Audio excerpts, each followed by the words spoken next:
আগামী ৪ জুলাই ২৫০তম স্বাধীনতা দিবস উদযাপন করবে যুক্তরাষ্ট্র। তবে এর কয়েকদিন আগে থেকেই দিবসটিকে বরণ করে নিতে নানা আনুষ্ঠানিকতায় মেতেছেন মার্কিনিরা।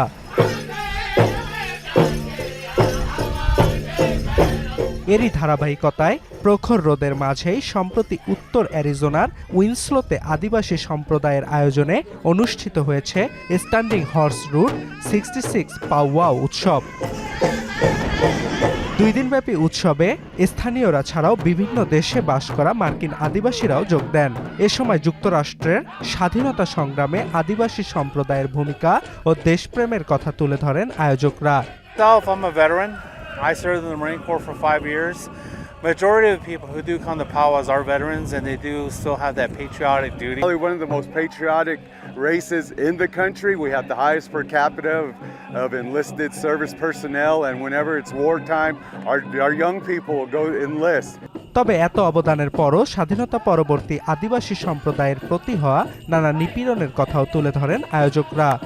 I was born American, but I also understand how hard that battle took to become that, and even now we don't have a whole lot of rights. উত্তর অ্যারিজোনা ছাড়াও স্বাধীনতা দিবসের আনুষ্ঠানিকতা শুরু হয়েছে ওয়াশিংটনেও। শহরটির ন্যাশনাল মলে স্বাধীনতা দিবসের মূল আয়োজনের আগে প্রস্তুতির অংশ হিসেবে অনুষ্ঠিত হয়েছে the great American state fair. আয়োজনের আলাদা আলাদা প্যাভিলিয়নে ইউনিয়ন গঠনকারী 50টি মার্কিন অঙ্গরাজ্যের প্রতি শ্রদ্ধা নিবেদন করা হয়। এছাড়াও শিশু কিশোরদের জন্য ছিল নানা বিনোদনমূলক রাইডের ব্যবস্থাও।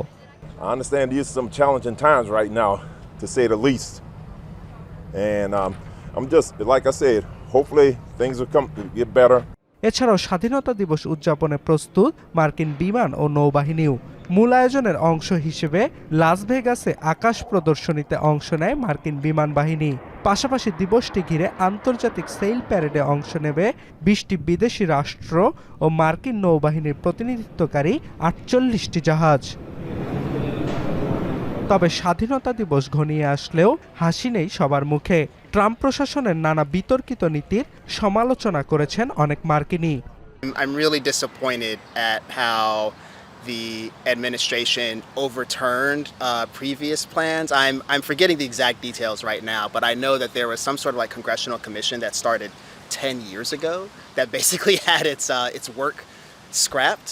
1776 সালের 4 জুলাই স্বাধীনতার ঘোষণাপত্র অনুমোদন করেন তৎকালীন 13টি ব্রিটিশ উপনিবেশের প্রতিনিধিরা। পরে দিনটিকে নিজেদের স্বাধীনতা দিবস হিসেবে উদযাপন করে আসছেন মার্কিনিরা। অর্ণব প্রসাদ, এখন বিশ্ব।